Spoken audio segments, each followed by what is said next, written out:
Well, hello and welcome to Understand Men Now. I'm Jonathon Aslay of jonathonaslay.com, and I'm so excited to be shooting this video for you today. Our topic, the 5 hidden insecurities most men feel, but they're afraid to talk about. And these are the insecurities that cause them to shut down or pull away. So I'm really excited to be sharing this live stream Q&A with you all today. And for those listening to the recording, really quickly, if this content here resonates with you and you'd like more of a personal touch, check out the links below to a free discovery call with me to see if working with the coach is right for you. And if you can't afford coaching, check out the link to my group called Midlife Love Mastery, where it's a group where you can have direct access to me on a daily basis for just $20 a month. So that's called Midlife Love Mastery. All right, we're just going to jump into this topic. That's the way I roll. And if really quickly, for those that are watching the live, please post a comment or please post a question, because this is a Q&A. All right, so the 5 hidden insecurities that cause men to shut down or pull away.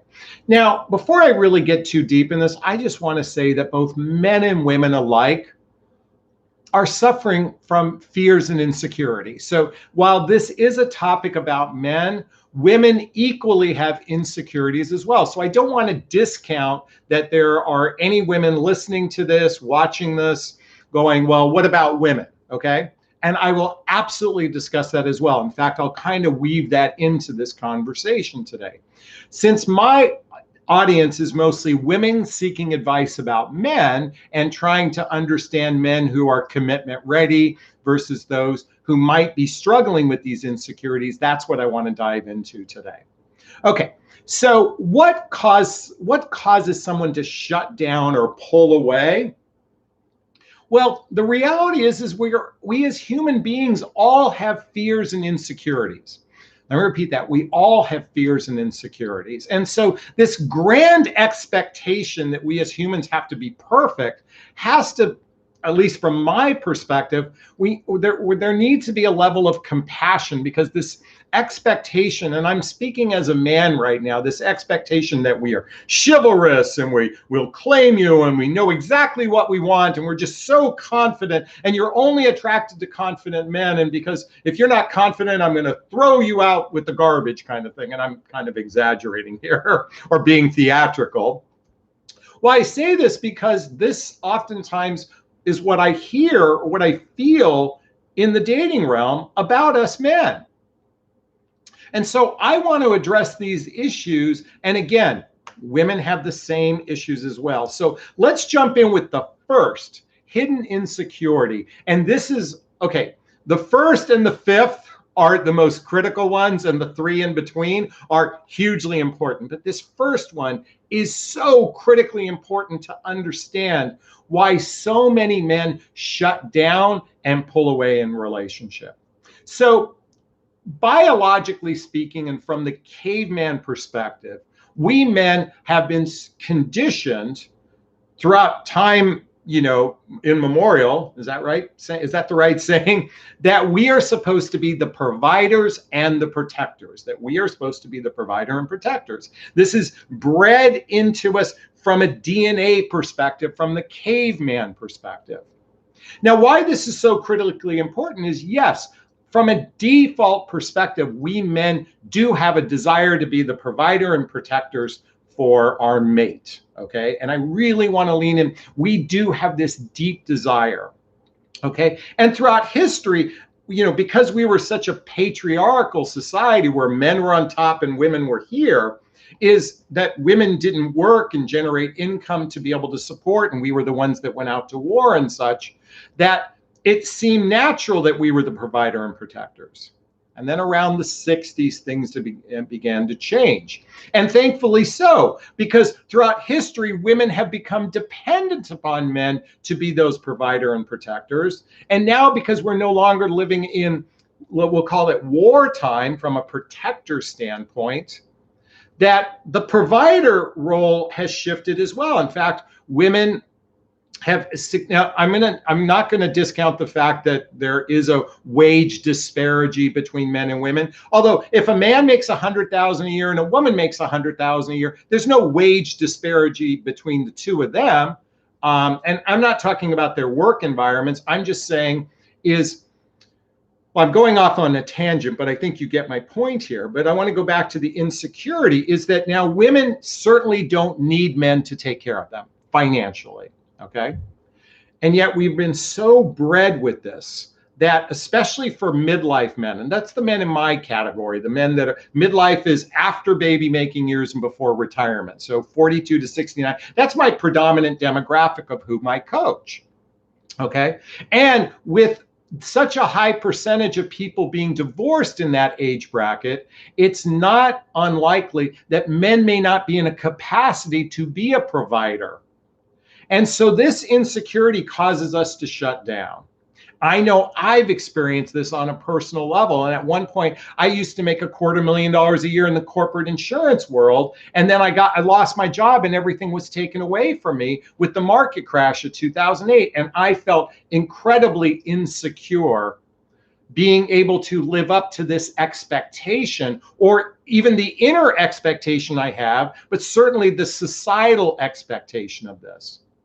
Why is this so important? Because many men shut down because of this. And let me just say this, for those who are watching who live in the United States, 80% of Americans make less than $100,000 a year, and a significant, if not 90%, barely have 1, 2, or 3 months of savings in the bank.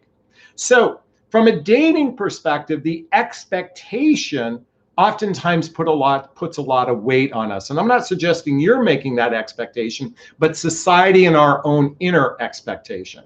This is why it's so critically important to talk about money in the early stages of dating. In fact, everyone who follows my work knows that I talk about the book 8 Dates by Dr. John and Julie Gottman. And in this book, one of the most important chapters centers around money. And this is a book that you should do. I talk about this.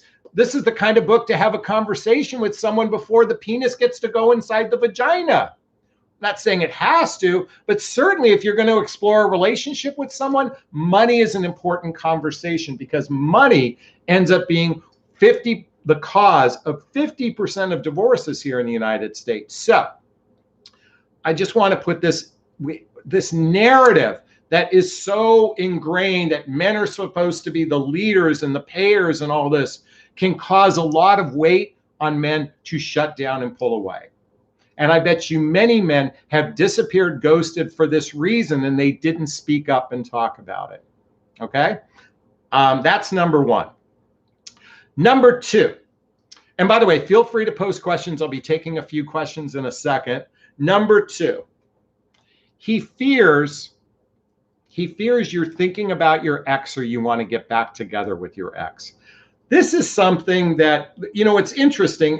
In the time, this is a picture of my mother and father when they're in their early 20s. My mother had only one man in her life. I mean, sexually only one man, and basically only dated one man in her life. And they were together almost 66 years before my mother passed away. Excuse me for a second. And so she's not even, she would have no comprehension of what most of us have experienced.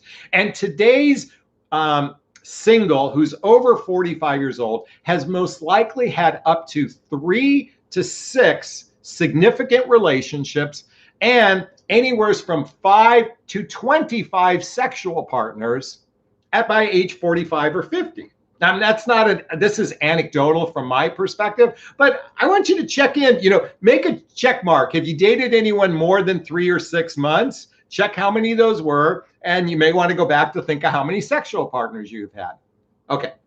Why I'm saying this is when we've had that many significant people in our lives, there's a strong possibility that there might be an attachment to one of those people.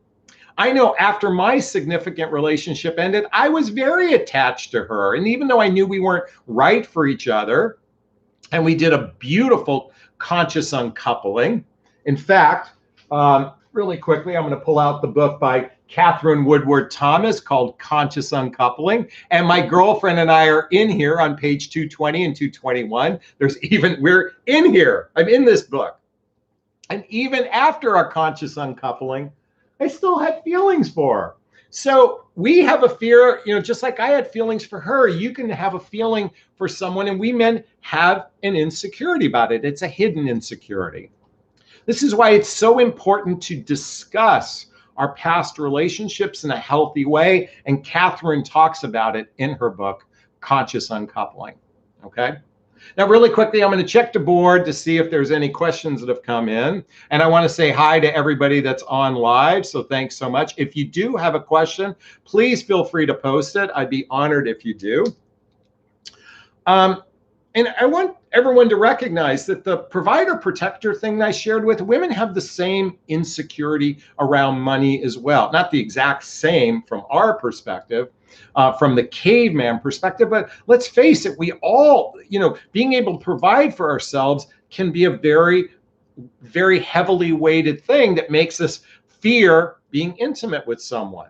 And certainly what I said about an ex can go as well. We fear that you might have a past love for an ex that might cause friction in our relationship, and you might experience this as well. So this isn't singular to men, even though this topic is the five hidden insecurities that men feel that cause them to shut down or pull away, but they don't talk about.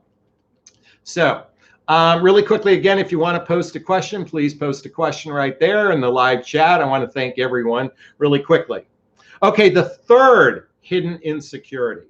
And this one is such an important one to talk about. God, it's so weird to see. By the way, these are my new glasses. I think I mentioned it. By the way, someone asked, do I have progressive glasses? Yes, I do. I have a progressive pair of glasses here. Here are my progressives. I have to tilt my head a little bit to see clearly. And what these are cool is they got a little blue in there. So they're black with a little blue. Anyway, okay, I'm going off subject. Want to get back on track. Okay, so the third hidden insecurity that men don't talk about and yet experience, and I'm sure what I'm about to share is going to resonate with you, centers around body image, body image, body image. And the reality is what men and women alike suffer from the fear of rejection based on body image. And for men, it might be losing one's hair. I got to tell you, Mom and Dad, thank you so much. You gave me one of the core things that most women appreciate is I'm lucky to have a full head of hair, and I'm in my mid-50s and I don't color it. And people are flabbergasted, although I do have a little bit of gray right here. I got a little bit of gray here too. Okay, so losing one hair, that can cause a tremendous amount of insecurity to a man. I know a lot of men wear baseball caps because they're afraid of their hairline. Okay. The other thing, what did I write down here? Bear with me a second. Oh, this one is so huge and so undiscussed, centers around our penis size. Men can have a significant fear around this idea of, do we have a large enough penis? I did a workshop once with 50 men, and we were required to be naked a significant period of time. And I got to tell you, it's weird to check out another guy's penis, but we were looking, and I got to tell you, there were some people that were absolutely riddled with shame because they were being seen and exposed for the size of their penis. And then there was this guy hung like a horse, and I'm like, oh my God, I was like so jealous. But I'm here to say that, yes, this is a part of body image that men experience centered around penis size. And we can cause us to shut down and pull away in relationship. Again, if you have a question, please post it in the live section. I'd really appreciate it. Next, and this is something I've wrestled with, centered around my belly, my weight. Okay, and ladies, you know this as well. It's interesting. I'm looking back to some videos I shot a few years ago, and I'll be candid with you. I went through a year and a half ago. I decided to eat cleaner. I decided to change the way I eat, and I effectively lost about 20 some odd pounds. 22 pounds. And then I looked at myself in the mirror, or looked at some pictures of me compared to where I was a couple years ago. And I was so embarrassed at myself for thinking, I mean, I was judging myself for being fat. In fact, I'll be candid with you. Even during this pandemic, I've put on a few pounds and I feel a level of shame. Will I be rejected? Will I be judged? Do I have to exercise, for 3 hours straight before I shoot this video so I can drop a quick 5 pounds? I may not every man may think this way, and I'm being a little bit, again, theatrical. And yet, as men age, their metabolism begins to decrease, that testosterone drops, and this causes us to put on weight, just like with women.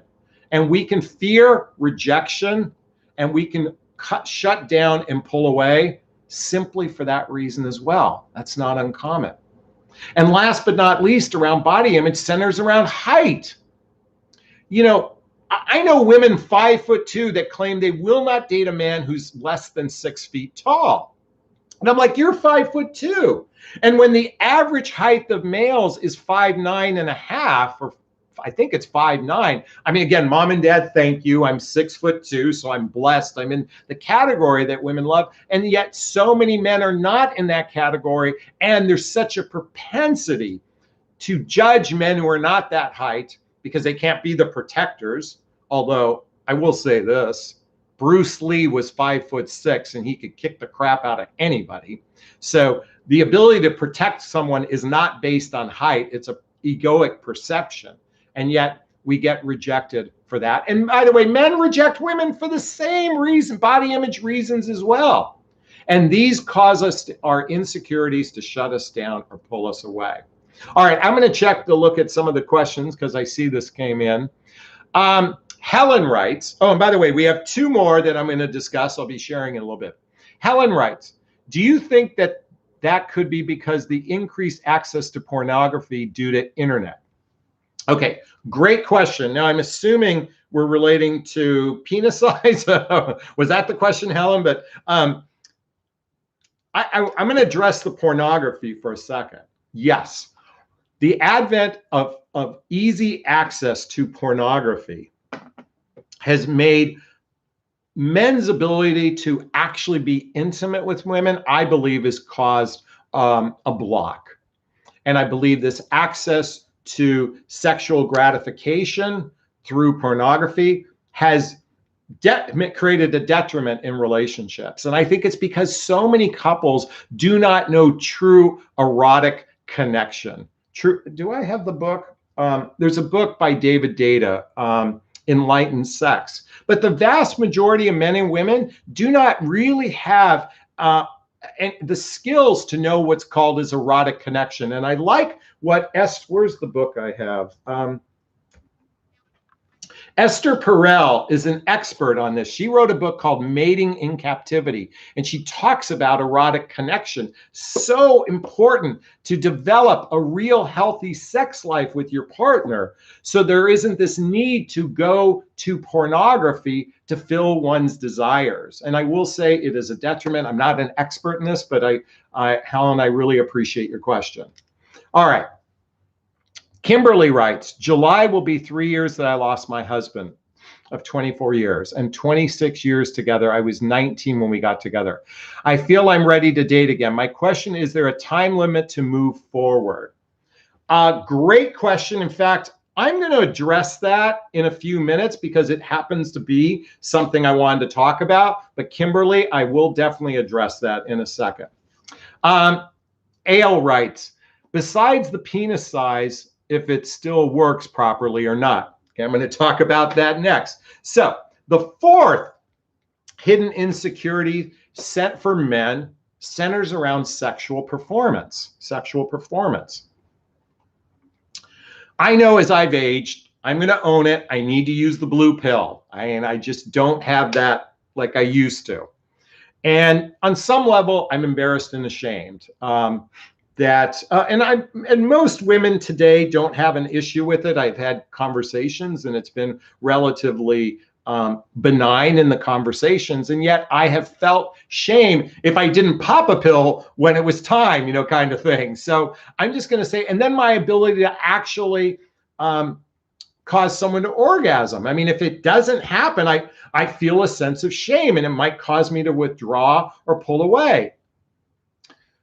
On the flip side, I was with a woman once. She was giving me oral sex and I wasn't able to ejaculate. Back in the day when I drank a lot and did a shitload of cocaine, it was really hard. And I watched and witnessed her in front of me shut down and pull away because she thought she couldn't please me. So just as a woman can feel this, a man can feel this as well. It is not singular to the idea of sexual performance. Feeling insecure about that is not singular to men or women. It is both genders. This is why I'm such a big proponent of injecting ourselves with self-love, In fact, if everyone knows me, I wrote a book called What the Heck is Self-Love Anyway by Jonathon Aslay. There's the back cover, by the way. Very proud of this book. If you haven't ordered it, check out the link below to my book. In fact, all the books I recommend, there's a link to Jonathon Recommends. There's a link to Self-Love, the book. This is where, giving ourselves a big, gigantic hug of self-love is so critically important because humans have fears of being able to please our partners, to make our partners happy, to know that they love us and validate us. And so this is where the stew of all this fear is going on. In fact, if you're not familiar with my podcast called the What Would Love Do podcast, I talk about the number one emotional health issue facing everybody. And that is, I'm not good enough. I'm not lovable, and I'm not likable. Let me repeat that. I'm not good enough. I'm not lovable. I'm not likable. And nothing triggers these fears like dating, mating, and relating. I mean, seriously, the dating process triggers this over and over and over again. I'm not good enough. I'm not lovable. I'm not likable, for the reasons I'm suggesting here in this video. So sexual performance weighs heavily on us, and certainly penis size is a reflection of that. So I hope I answered your question. All right.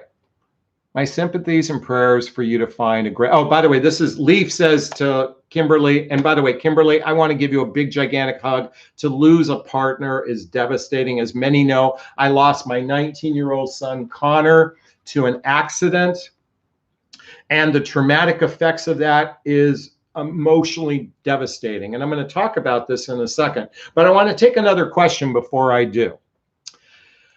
Catherine writes, I read If the Buddha Dated, and I think you could achieve true erotic sexualism through spiritual connection. Hi from Vermont. Okay, where is my book of?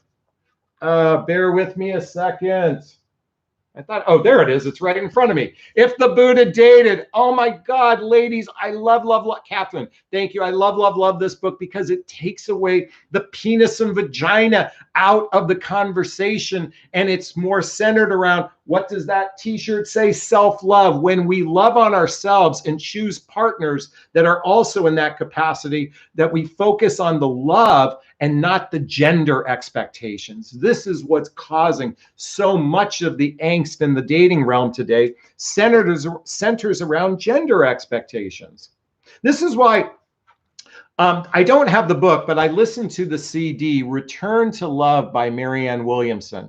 Return to Love by Marianne Williamson. I love this CD. I love the book because it's all centered around approaching the dating, mating, relating process from the heart and not from gender expectations. My whole coaching program is all centered around, we have to throw out the gender expectations. We have to throw out this.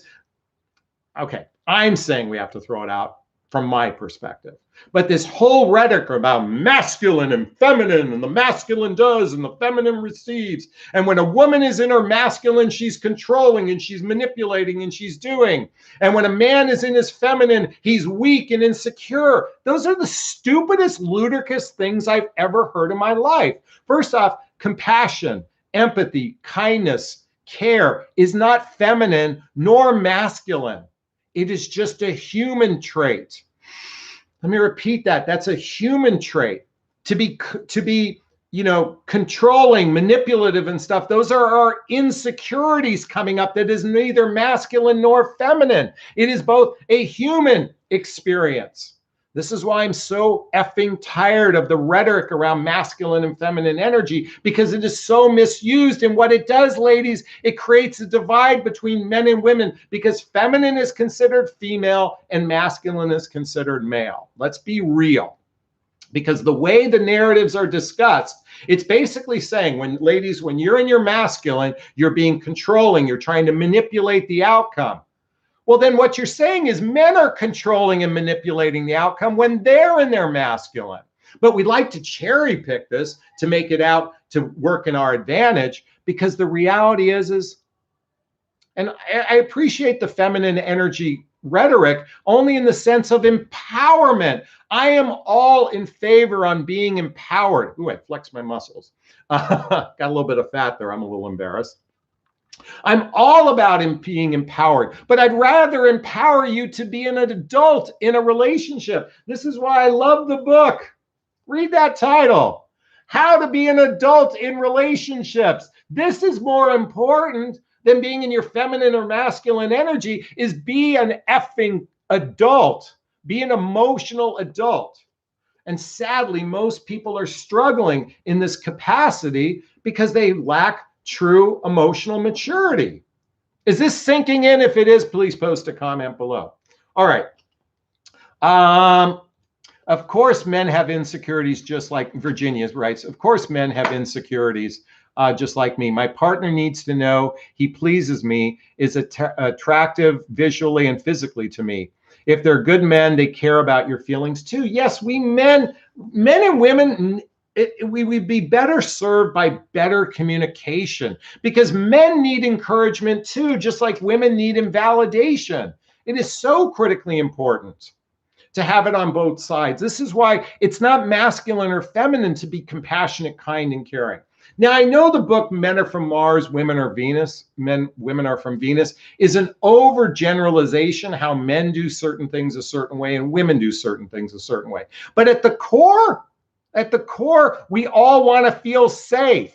How we get there might be slightly different, but it's not that different when we're all suffering from insecurities. And I've mentioned 4 today, and I'm going to get to the 5th one in a moment. I still want to take some questions, but I want to play a little music first. Does anyone know this song?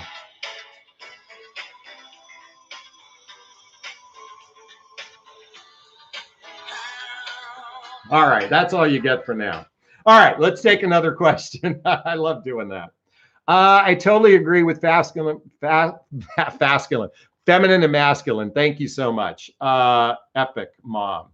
Do you have any strategies for restoring optimism when it comes to dating? My expectations are so low based on experience meeting men not on the same page that I've not dated in over 3 years. Great question, Scuba Girl. Look at, I'm going to say dating is a fucking mess. It is a crazy. I mean, let's just call it for what it is.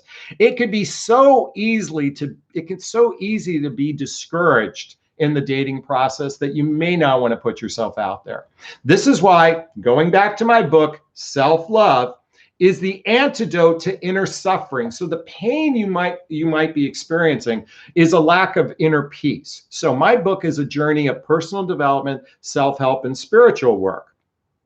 And why this is so critically important is that when we feel centered within ourselves, then it doesn't matter what the outcome of dating is. You can approach it from an open, receptive place. But if we start from a place of fear and resentment and judgment and jaded and bitter, then you're just only going to attract more of that. This is why I highly recommend, where's the book?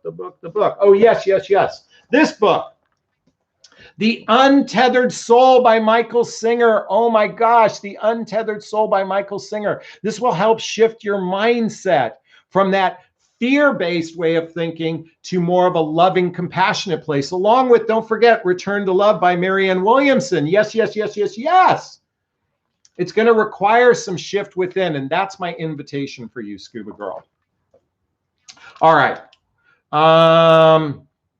That was not Duran Duran. Oh, someone sassy did get it too. It's level 42, something about you. All right.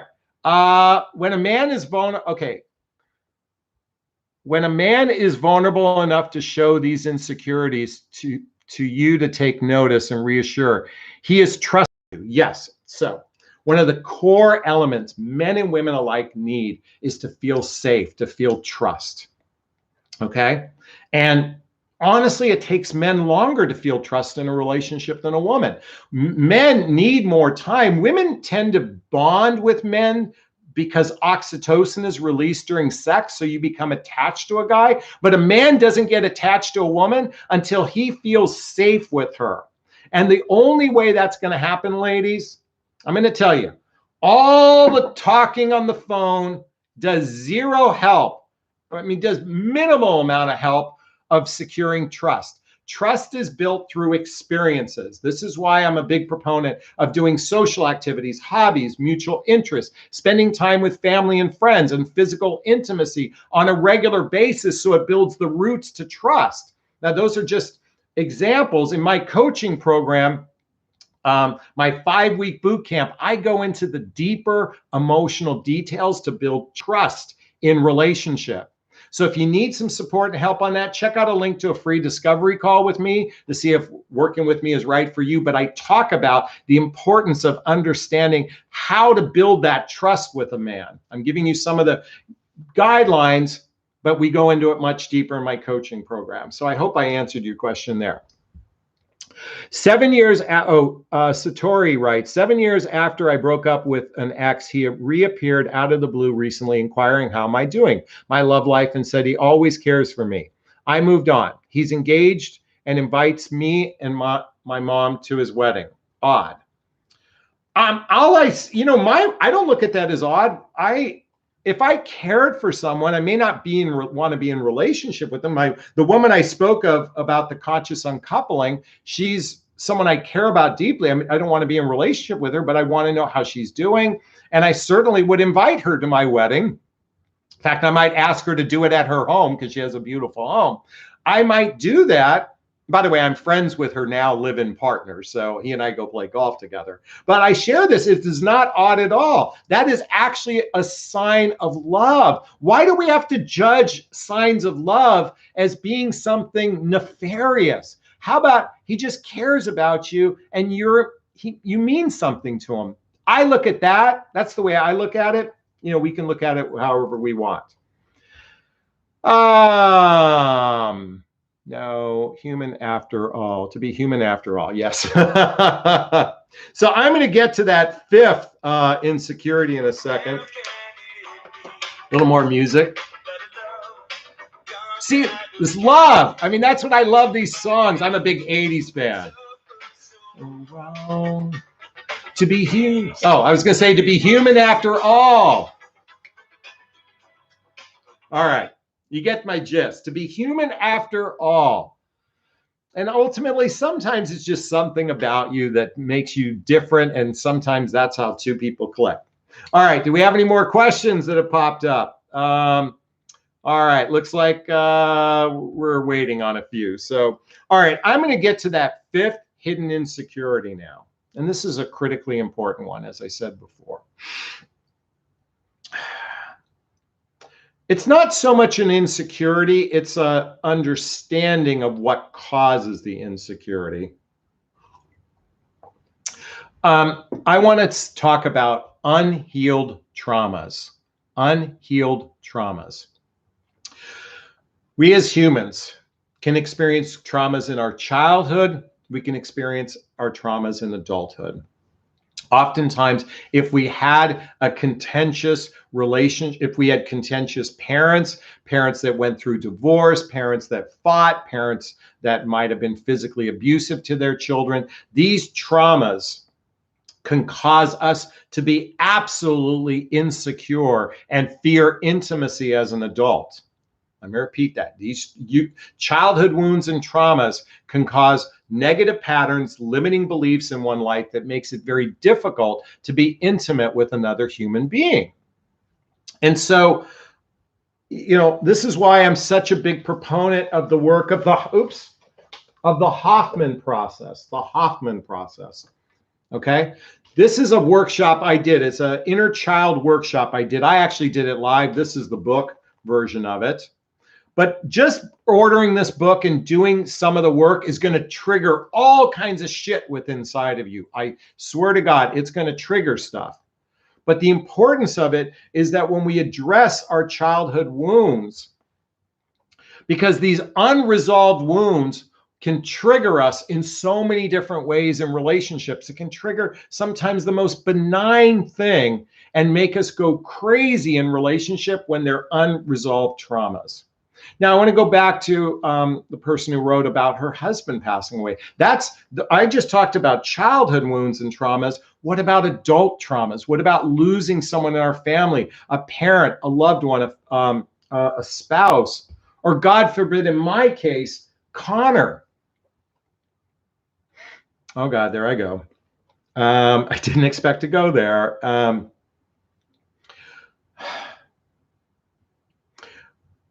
I lost Connor 2.5 years ago. Gosh, it's coming up on 3 now. And I'm not so uncertain that part of the reason why I'm still single right now is I have a fear of abandonment.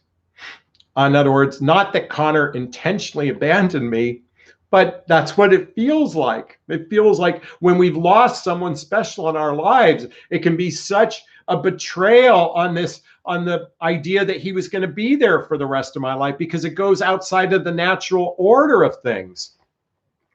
And oh gosh. And so I'm just giving my personal example. And so I'm not immune to the feelings of just being human. And so as emotionally mature as I'd like to think I am, and as demonstrative and intentional as I think I am in my life, I can have just as many fears because of, and this is a trauma that never gets resolved, And so this is why so many people struggle developing this first that leads to this.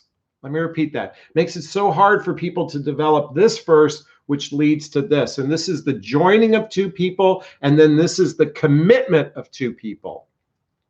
And so it's not, we have to look at a person in their totality and not this expectation. Again, chivalry, claiming, men are the leaders and all. And I'm saying this because I honestly, I'm tired of that rhetoric. If we could just treat each other as human beings, if we could just treat each other in the dating process like you're meeting a friend, instead of the expectation of someone is supposed to do something for us to feel good about ourselves. Is this sinking in? Is this resonating? So unresolved traumas, just like the one I'm speaking of with my own son, can be one of the reasons what causes someone to shut down or pull away. Okay. Joy, and by the way, thanks for the hugs, everyone. Joy asked, this is going to sound shallow. How do you get past the scuffy images of men today? Online dating profiles can be little to go by and sound like they want a buddy even when they say something else. How do I get past the scruffy images? Okay. It's so funny, ladies.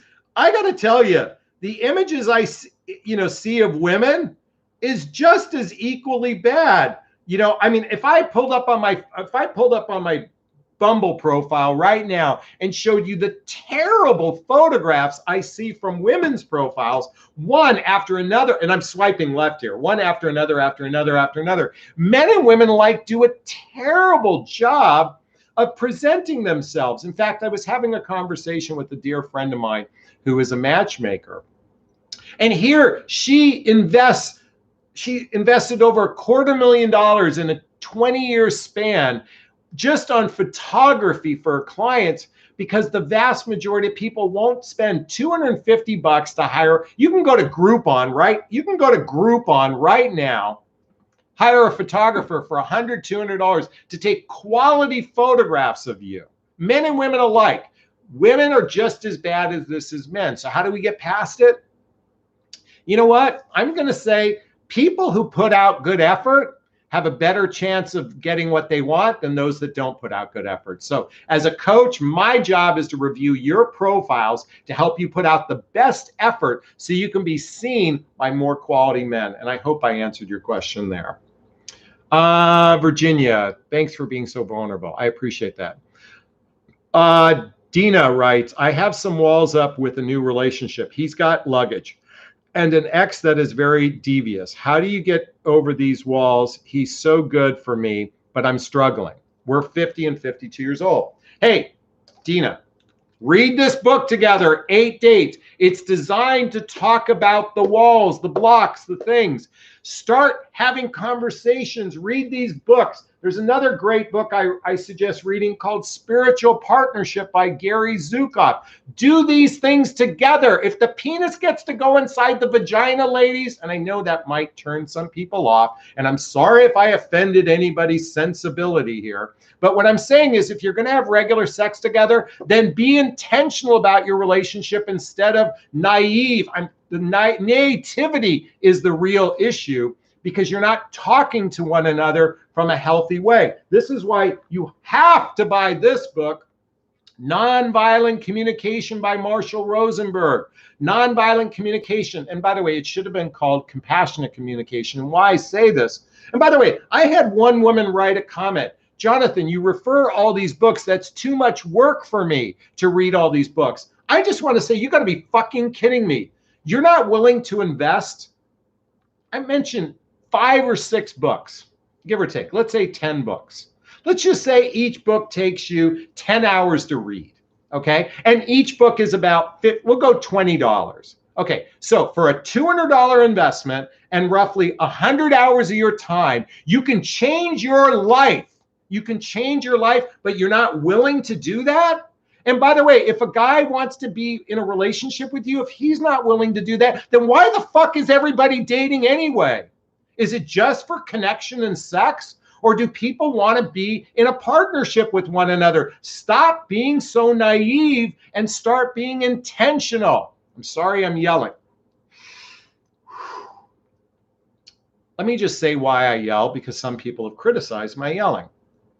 You know, if a child is putting their hand in fire, are you going to go, don't do that, don't do that? They're literally, their hand is in fire. Don't do that. Or do you yell to get their attention? My yelling is simply my passion to get attention, no different than the child touching fire.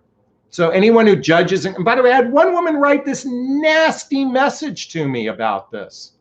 And I'll be candid with you. It affected me emotionally. I mean, as strong as I'd like to think I am emotionally, it affected me because she literally called me terrible names and judged me when I'm very honest, vulnerable, and open and transparent with everyone. I'm sorry, I'm getting off on a tangent, but see, these are my hidden insecurities that are coming up. I'm a human being. I'm riddled with flaws. I'm going to own it. All right. I hope I answered your question, Dina. Okay, thanks for your truth of togetherness. That helps. Is he insecure, or does he think I take him as a joke? I don't understand that question, Lydia. Thank you, I Am Love. Big hugs to you. Thank you for sending pictures of my book. Next, you get to the point across the passion and with passion and compassion. Thank you. That was a great question. I wonder myself if there anyone looking for a relationship. Thank you.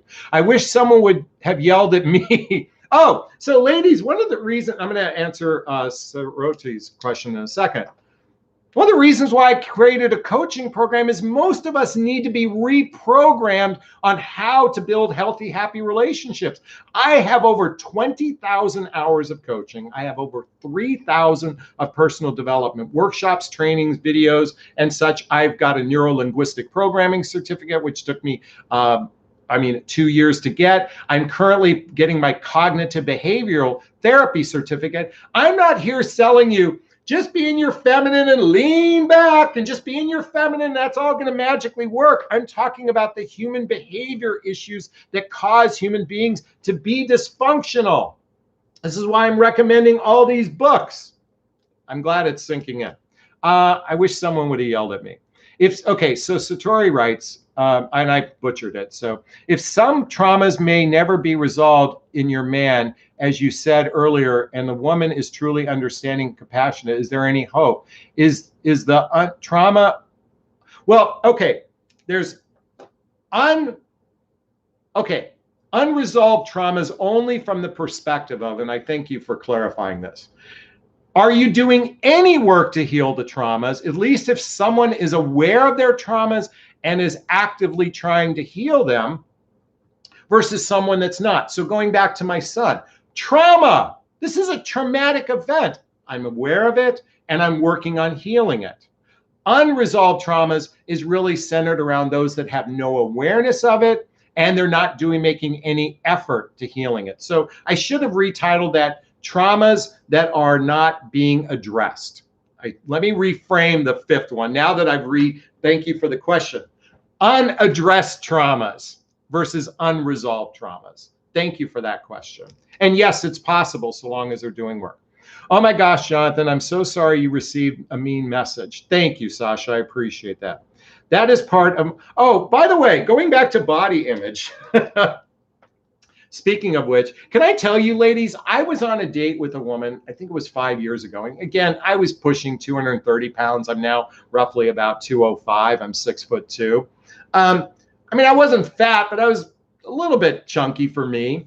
And on our second date, she said, I won't be seeing you because you're overweight. She literally said, because you're out of shape, she didn't want to go on a third date with me. I mean, I was floored. Now, this happened to be someone who I knew. This wasn't a total stranger. So I think she felt safe to share that with me. But I'm going to tell you, she point blank said that to me. And I mean, that immediately, why would I mean, she wasn't going to go out with me, but I lost all interest in being friends with her after that. By the way, in my book, there's a chapter called Speak Your Truth. Do it with kindness. Here's the thing. I understand what she was saying. There's a kind way of saying it, and there's an unkind way of saying it. And I'd like everyone to work on the kind way. Okay. Okay. I don't know how to pronounce your name, Aminah. Any advice on finding a man during a pandemic? Online dating is crapshoot. Well, here's the thing. Hey, if you're stuck, I work from home. I'm stuck at home. I mean, unless some female burglar decides to come in my door right now, I mean, my chances of meeting someone are rather slim. Online dating, hey, it sucks. It's crap. And guess what? It's the best tool. Here's the thing. There's Facebook. There's other forms of social media out there where we can connect. There's YouTube. Look, I get a lot of women asking me out on dates because of my YouTube channel. Start a YouTube channel and see if men are interested in you from that. I know I'm kind of pulling it out of my ass here on that one, but I'm just saying online dating still happens to be right now the #1 place people are meeting. In fact, 50% of all, this is anecdotal, 50% of all new relationships are happening through an online connection. Now, that's not 50% of people get into relationship or online, but roughly about 50% of all new relationships. The sad part is only 20% of the population who is single, who wants love, is putting effort into online.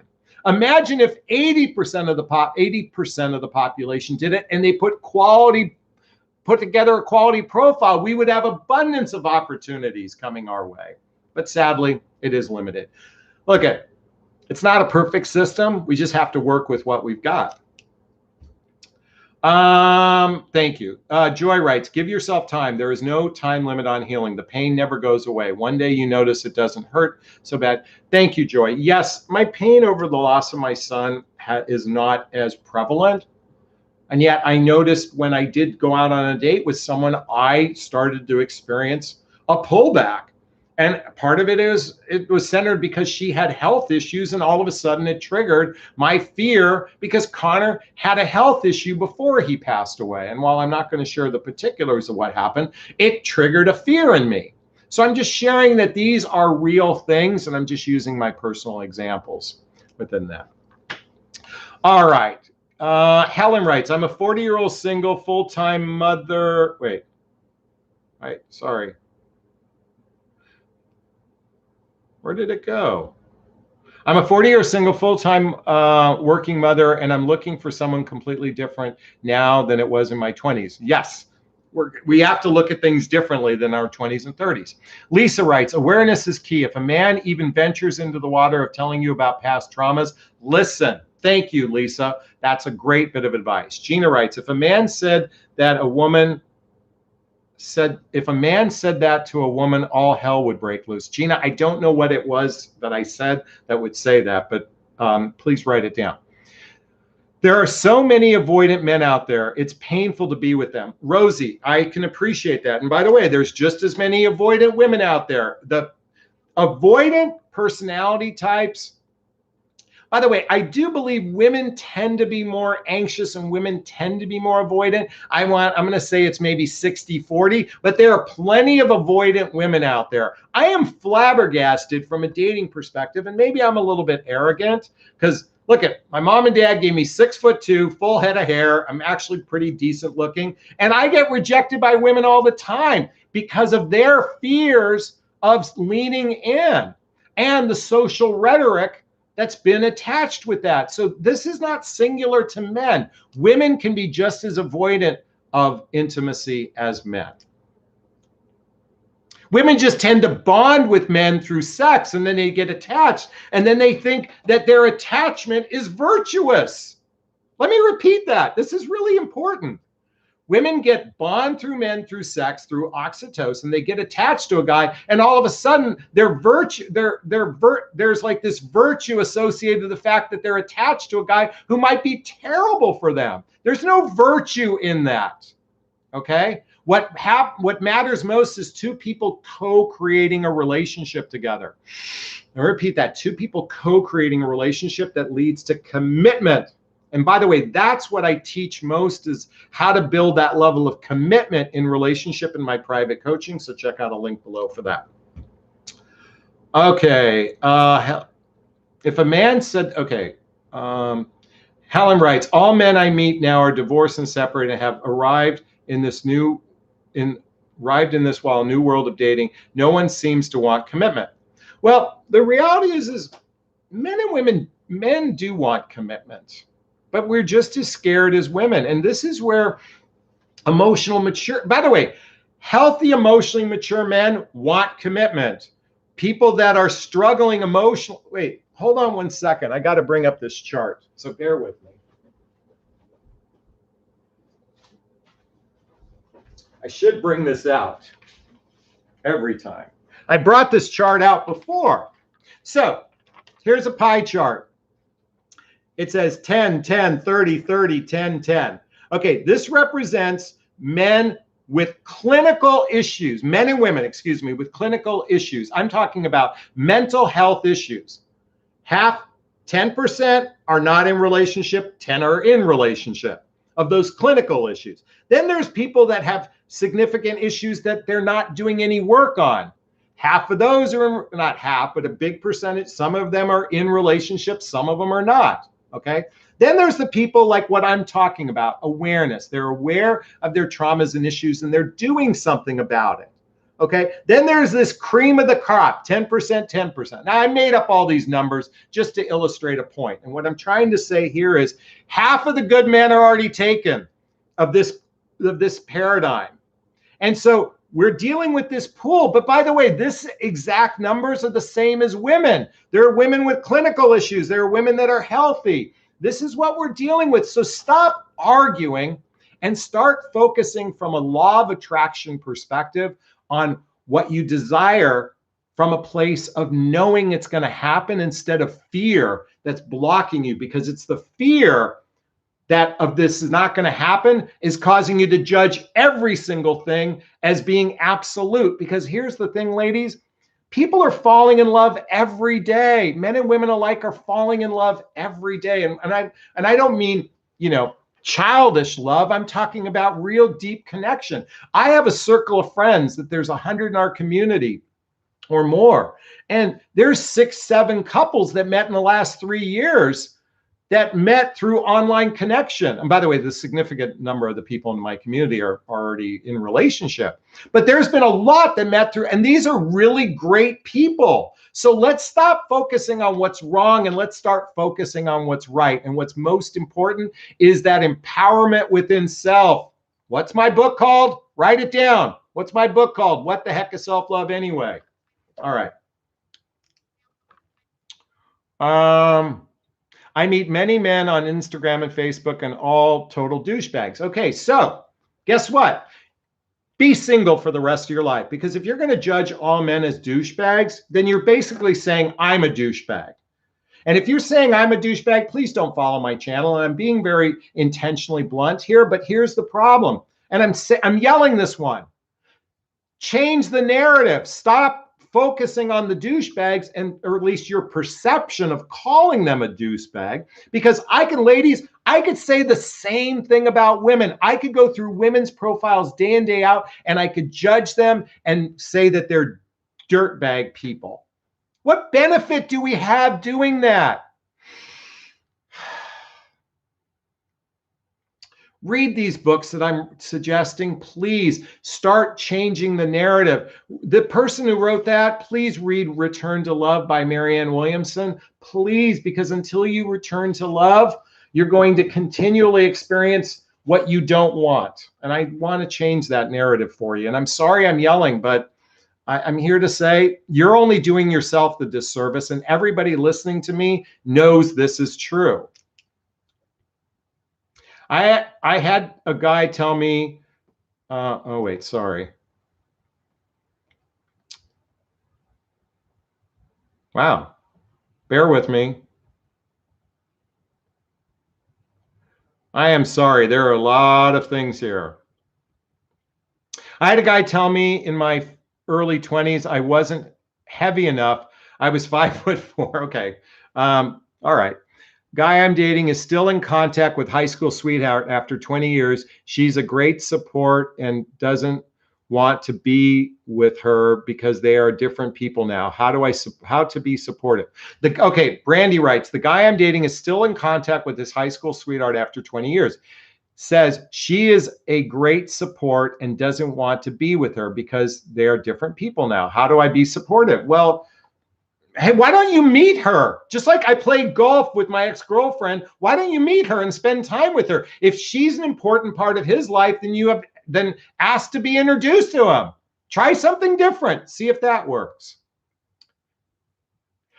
Scuba Girl writes, everyone I meet wants to be in a situationship, friends with benefits, without really being friendly. Well, why don't you change your narrative and say, you know what, there are great men out there that want a significant relationship. Change the narrative and you're going to change your experience. That's like saying, you know what, I'm going to be in the Olympics, but everybody is a better runner than me, so why should I bother running, even though I'm like the best runner in the world, because everybody is better than me? I mean, why do that to oneself? I'm beginning to think men are divorced in their 40s and 50s. It's going to be 10 years before they want a serious relationship again. Well, men and women alike go through what's called a tunnel, and there has to be a reprogramming. So yes, but again, if you focus, if your belief is all men are this way, then you're going to attract more of that. Ladies, why isn't this sinking in? Can someone please post, is what I'm saying making sense? Because if it's not, then don't watch me anymore, because all you're doing is telling me what's wrong. You know what? We're going to start a new rule. Start posting what's right. Okay? Start posting what's right. Gina writes, your friend dumped you for body issues. Yes. Oh, okay. Now I have to go back. And what was your original comment? Now I forget. Anyway, now I forget. I'm still in love with a man for 8 years who doesn't want me. How do I stop? So, Susan, I want you to look at this diagram. Parent, adult, child.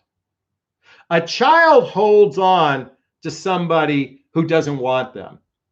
An adult steps into their empowerment, and a parent is trying to change the narrative with the other person. So step into your adult. How do you change it? Read this book, How to Be an Adult in Relationship. Sorry for yelling, but you know what? You're the one choosing this. You can change the narrative yourself. You just have to stop. Well, actually, this is what you need to do. Begin a daily practice of personal development, self-help, and spiritual work. My book. And that's how you're going to be able to, self-love is how you're going to get through that.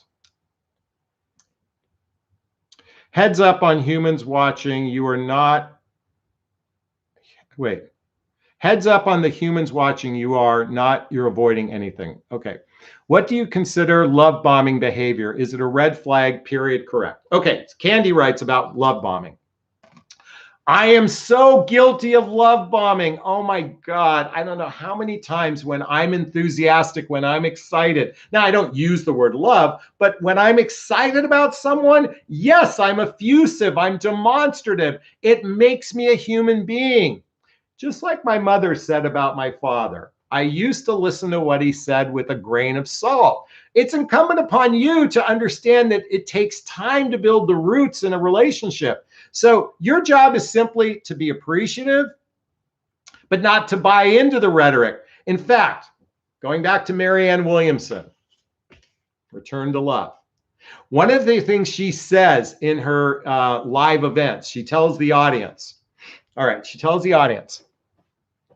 what do you do when two people meet and they're really, really connected with one another? What do you do when you have this intense chemistry?